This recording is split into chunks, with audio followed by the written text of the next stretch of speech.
Hi, and welcome everybody to another edition of the Winner's Circle Sports Betting Podcast. I'm Ross Benjamin of rbwins.com.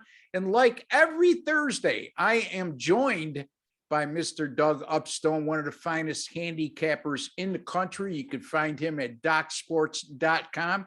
This is our Major League Baseball betting edition. We will have two free picks for you in Major League Baseball on Friday, the 27th. But before we get to those, first of all, let me bring in Doug. I miss you, man. I only talk to you once a week now. I know. Yeah. So no, it is different. I know it's like yeah. the rotation of things and stuff like that. But as I said off air, got some other things going on. So that just got to do what you got to do. Understood. But you know what? But you know what? We're still having a lot of fun doing a variety of sports, and some of the playoffs are the NBA playoffs haven't exactly been, this round anyways, exhilarating. No, not whatsoever, especially the Boston series. I Yikes. mean, it is 3-2, but it's 5 blowout wins, Right.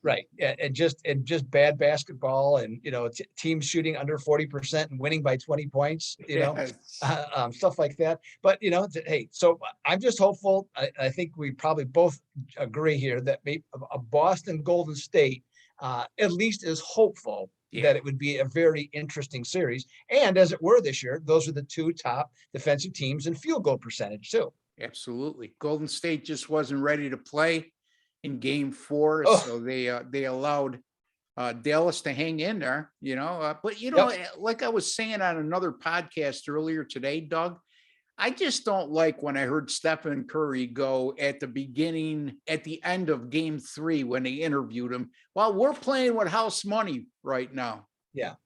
To me, that constitutes a lack of desperation and urgency at playoff time. And you never know. Keep giving teams life. You never know what will happen, but nobody's ever overcome a 3-0 deficit in the NBA playoffs. I don't foresee that happening this time around. No, but I mean, but you look at what you do is that's 2 more days rest. That's how I look at it. Absolutely. And so if you want to bring it, and you want to make a statement, you sweep a team like that. Hey, you know what? That's something. And letting somebody off the hook. I'm not saying they're not going to win, but look what Colorado did yesterday. In hockey. Yes. 3-1 lead going into the third period at home.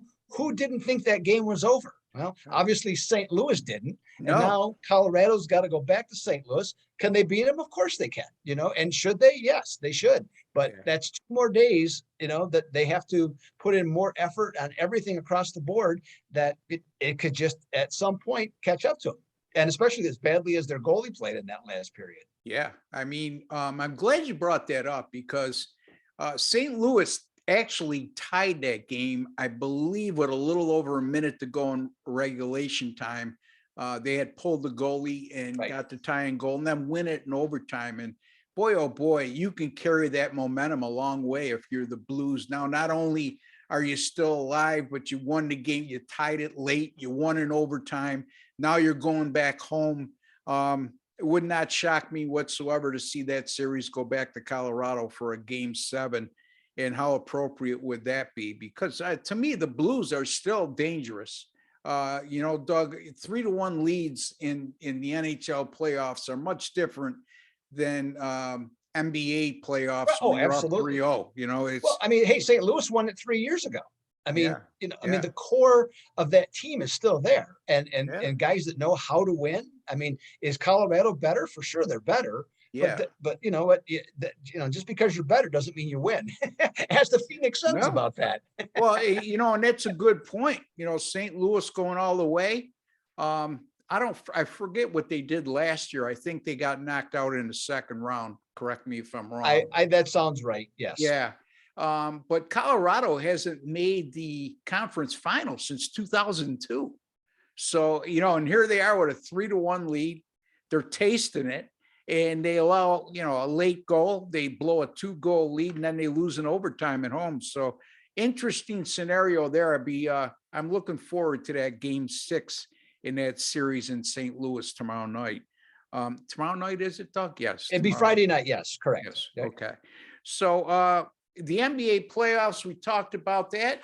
And what I didn't talk to you about this week, because I didn't get a chance to communicate with you, was the Preakness. And I'm just interested to see how you did in the Preakness and what you thought of Epicenter once again failing to win a Triple Crown race, finishing second. So anyway, your thoughts? Yeah, well, the smile on my face says how I did. Okay, Hooray. so I hit the exacta and the trifecta, so that was good. Boxed them both, and got a winner out of it, or winners out of that, so that was good. Epicenter, I think it's been proven, and it's a really good horse. It's just not the best horse, and to whatever degree, I've drawn a blank on the number 5 horse voting. I just can't think of the right name. Early voting. That's what it is. Early voting. That's a good strategy that the owner and the trainer has employed, because now it's the second time that it's worked, where they skip the Derby, go to the Preakness, and they win it. From that standpoint. Now, here's something though, Ross. So anyway, so that was all good. Okay. And everything was fine with that. Here's something though that I learned that I did not know. I have not gone back to find the year yet. It was before our time that this occurred, before we first came here.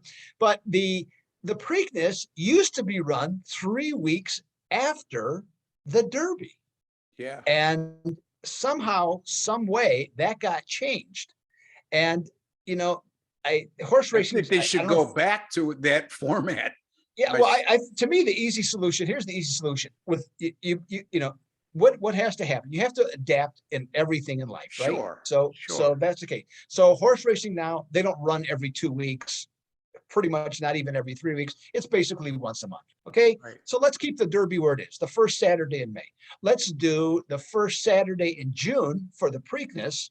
And then depending on when the 4th of July falls, you either do the Belmont, the last Saturday in June, or the first Saturday in July.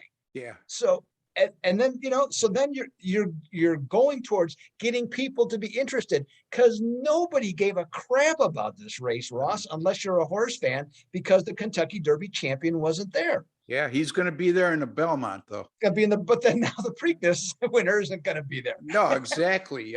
So I mean, and it makes a lot of sense, because like you said, especially these elite horses where there's a lot of money invested in them, and the stud fees are going to be outrageous after they retire the horse.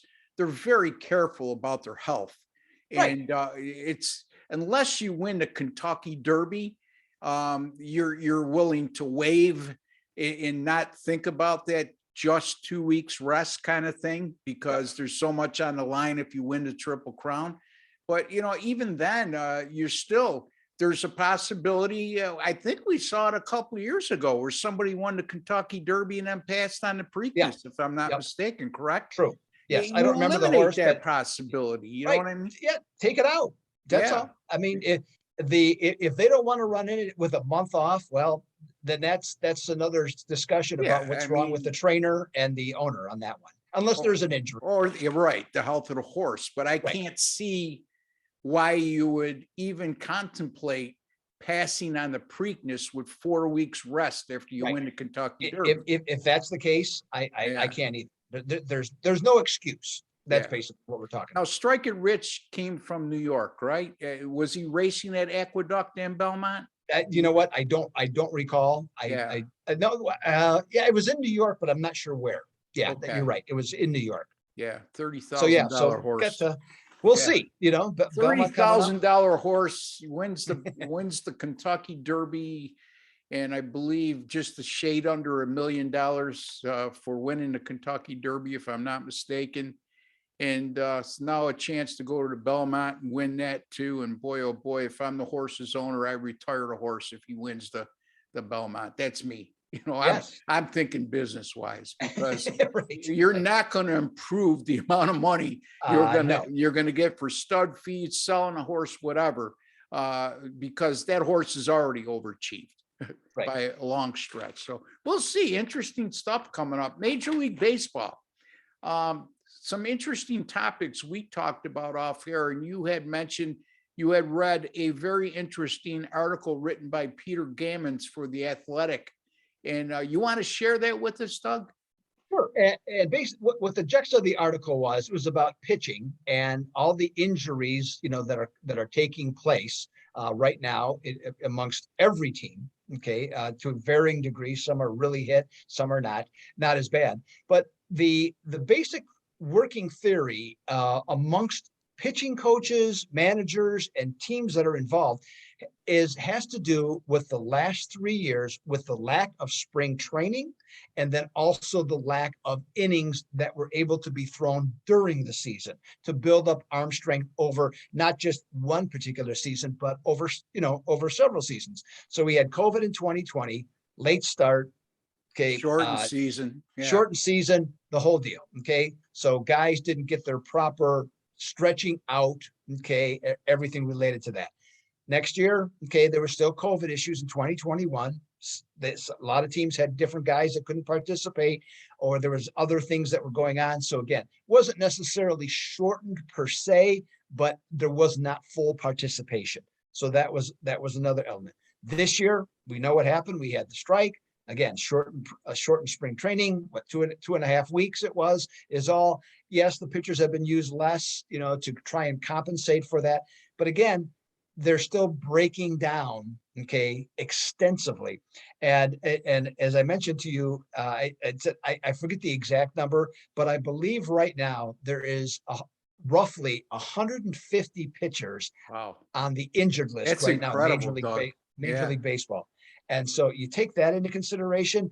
And with what we do, and like we talked about, I mean, this is something we normally see like late July, with bad teams, maybe, certainly in August, September, you got guys you've never heard of pitching. Yeah. We pretty much see that, I would say, 2 or 3 days a week right now. Yeah. Okay. And that has a dramatic impact in terms of how you can choose games, for one thing. And then with that, you also have the impact of you more so than me, but I do it as well. But if you're looking at a money line that's, let's just say short meaning, as you say, 130, 135, right, and you're looking at a favorite, and you're going to pick a pitcher that, the only time he's ever pitched is in the minors. Yeah. And you're going to want to back that team if they're favored, like take the Dodgers, for example. Yeah. I think tonight they're starting, I think his name is Stan White. He started once, or maybe a couple of times he started, but 2 or 3 innings to start, he's getting lit up, and you want to back the Dodgers as a favorite tonight? Okay, good luck on that. Not that they can't outscore Arizona, but it's just, I don't know. Those types of things make me uncomfortable from a handicapping standpoint. And I'm sure you feel the same way. Oh, absolutely. Be honest with you. When I see a guy who's a first-time starter, as you would put it, with an unrecognizable name, I just pass on the game. Right. Because how do you go with or against him without any proven track record or even data at the major league level? Now, on occasion, I will go to Baseball Reference and look at that particular pitcher's minor league numbers. The only time I'm overly impressed, Doug, is if they've been dominant at the AAA level and they've done it for some sort of extended period of time. Now, obviously, if a guy's in AAA for 3 or 4 years, he doesn't have major league stuff, okay? But if it's a guy who just came up from AA, he's off a great AA year, goes to AAA, makes 7 or 8 starts, and it's been dominant. An ERA of less than 3, a WHIP of around 1, a strikeout to walk ratio of about 4 or greater to 1. Then I take notice. But for the most part, Doug, I just eliminate the game, and move on to the next game. So. I think you have to. So yeah. So it's an interesting article, and and if anybody subscribes to that, it's worth reading. And it's just it just brings up, I guess, things that you already know, but it just brings a different clarity to them. Yeah, exactly. I mean, look at the Mets. What's happened with them? The Yankees lost the key reliever in Chad Green, who's going to be out for the year. I think he has to do Tommy John surgery. Yep. Correct. Chapman, their closer, is on the shelf. So when you look at the Yankees bullpen ERA for the season, it could be misleading because Green was a setup guy and Chapman was your closer, even though I'm not crazy about the way Chapman pitched at times this year, but his ERA is under 2, So I think you get a little spoiled when you have Mariano Rivera as your closer for years. And then you go to Chapman, who's been so dominant, and then all of a sudden he can't find a strike zone on an appearance or two. But and in any event, we have to take that all into account. And it's a great point to bring up and a great article I think that people should read. It's by Peter Gammons. He wrote that for The Athletic, which is a great digital place to go to get your information on sports. And by the way, folks, if you're looking for starting pitchers like Doug alluded to, and you want to know what they did in the minor leagues, I would highly recommend Baseball Reference because they're very detailed in what they give you as far as statistics go. And you could even break it down to splits and all that kind of stuff. So in any event, we got free picks for you in Major League Baseball. Before we get to them, just a quick reminder, folks, that if you have not subscribed to our YouTube channel, please take a second to do so. It's absolutely free.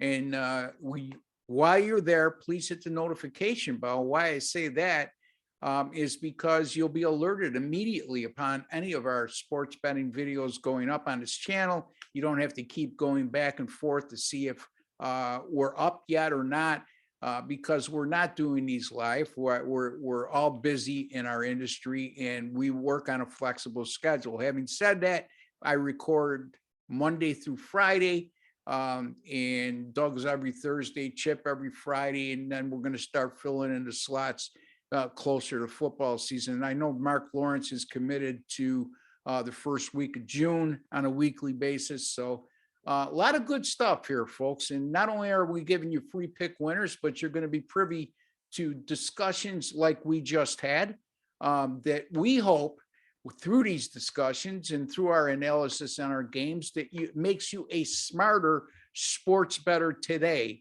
than you were yesterday. Doug, make them smarter today than yesterday and give us your free pick.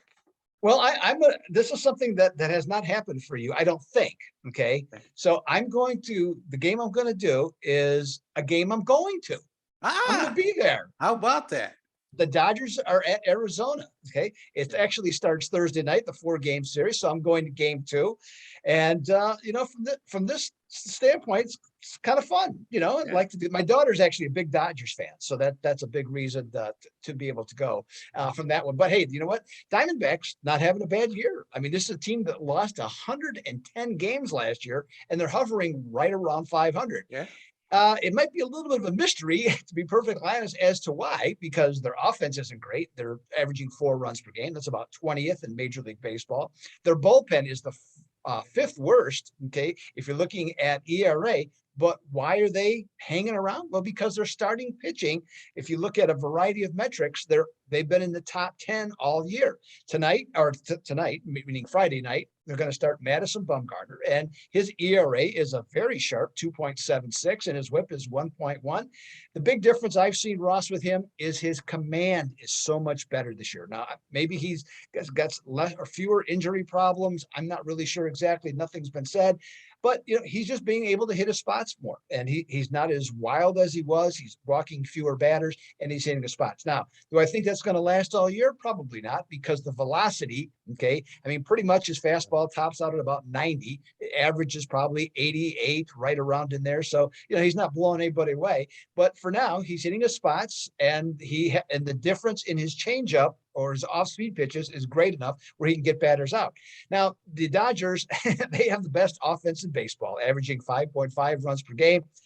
They also have the greatest run differential. They're winning by 2.4 runs per game. So their pitching's been great. Their offense has been great. It's an outstanding team, as we have seen over the years. They're going to start Tony Gonsolin, and he's been very sharp, and he's nibbled. I've talked about, I think, on this show, he's a noted nibbler, and that has nothing to do with food. He has but this year he's throwing a few more strikes, and he's coming in a little bit more, especially on the inside part of the plate. So 1.62 ERA with a WHIP under 1. Yeah. And so that's been very good. And by doing so, he's earned the trust of his manager, because if you follow the Dodgers or anything about him, and I know Ross knows this, I mean, pretty much his limit was always 5 innings. He wasn't going anything beyond 5 innings, okay, unless literally he had a no-hitter or seemingly a no-hitter going.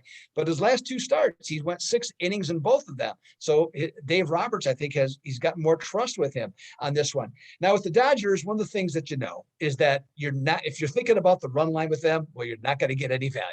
Just the way it is. The odds makers, they have decided this game is a perfect example of that. The last line I saw before we started the show was Dodgers were minus 180. The run line is minus 125. So it's not even close, in terms of that. But I look at this one, the Snakes that come into this one, they are 11-26 against the run line versus a National League starting pitcher who has a whip that's 1.05 or lower. So they struggle against better pitching in that case.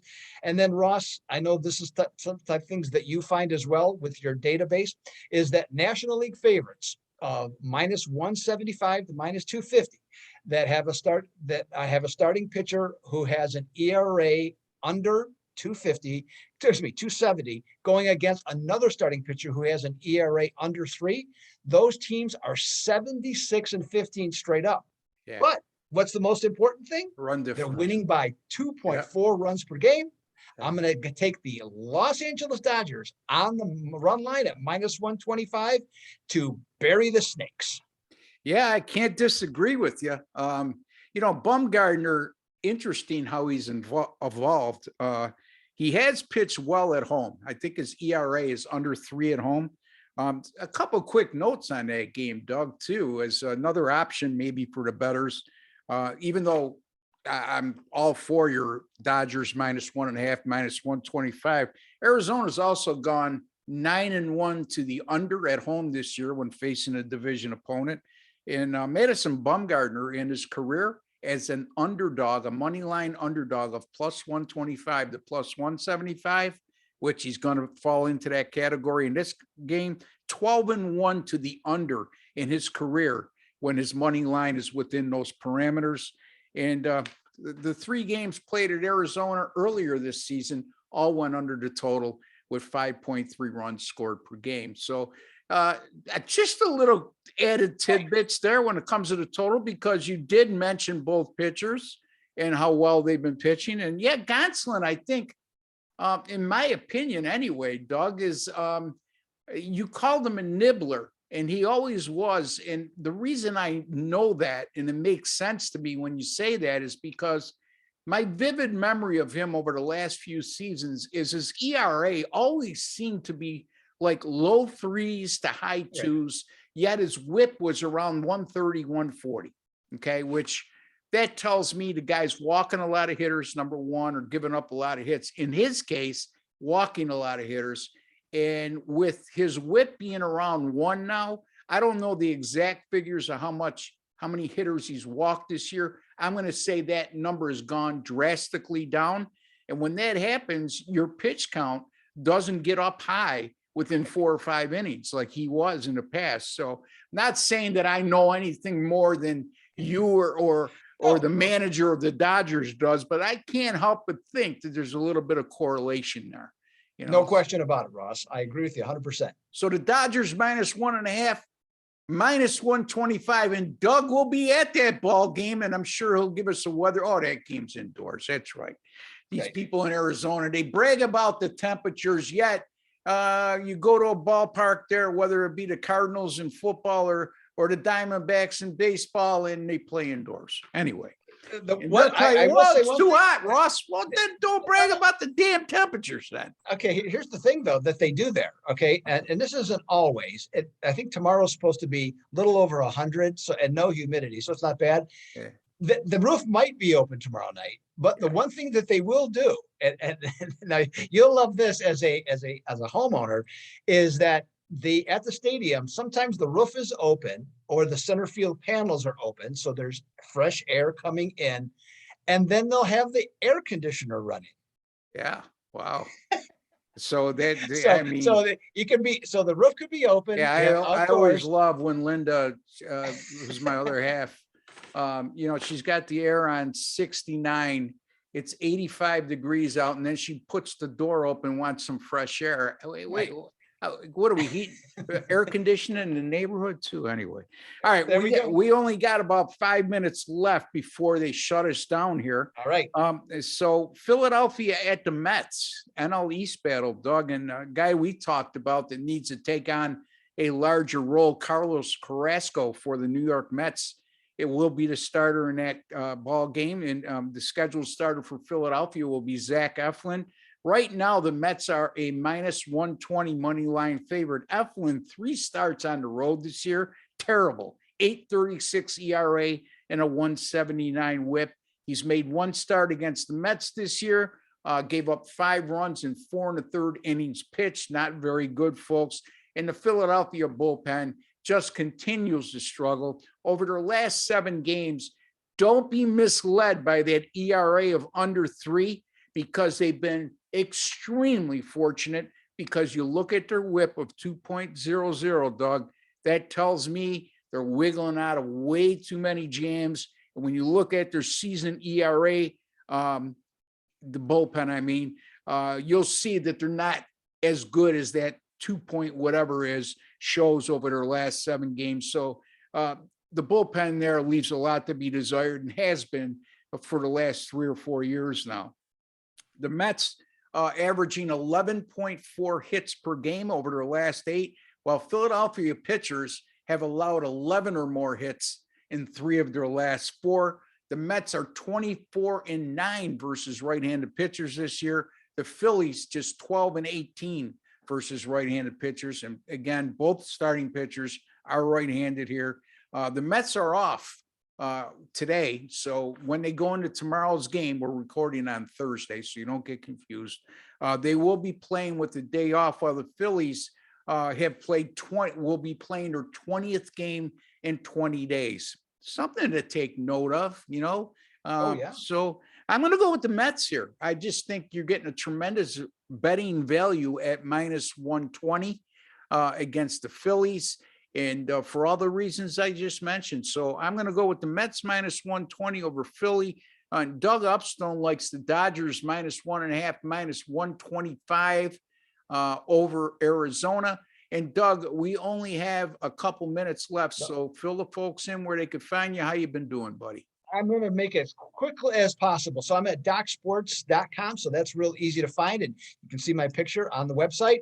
Continue to do extremely well in the NBA. And as it turns out, Thursday night, I have a top play, 6-unit best bet ready to go. So you can check that out on that.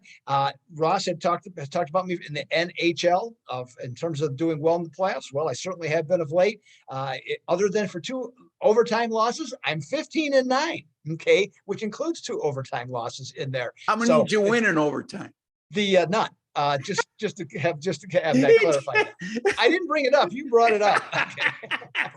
Okay. So 15-9, 62.5%. So I'll take that. And so things are going That's well. Damn good. And then of course, baseball continues to roll on, Ross. So happy as could be. Here we go. Tell the people what you got going. Well, they could find me at rbwins.com. That's R as in Ross, B as in Benjamin, wins.com. And my NBA 37-23 since April the 1st. That's good for 62%, folks. Major League Baseball, 10-star top plays 3-0 this year, 45-23 since last year, which is good for 66%. And I do not release big chalks, so you don't have to worry about that. And what am I missing here? All 10-star top plays, which are equivalent to other handicappers' best bets. I never give out more than 1 of those in a day. Today, I didn't give out any, meaning Thursday. And I've gone 27-11 with my last 38, which is good for 71%. rbwins.com, daily single game and multi-game packages, all guaranteed. If you lose, you don't make a profit. I match your purchase price and credit your account so you could use it toward future purchases. For those of you who have not registered at my website, which is rbwins.com, top left-hand side of my homepage, you'll see a register tab. Hit that. Short process. One time you do it. And for your trouble, I'll give you a $100 sign-up bonus free you could use toward any future purchases. Doug, until the next time, my friend, you have a great weekend. For Doug Upstone and Ross Benjamin, we'd like to wish each and every one of you all the very best. Take care and God bless, folks.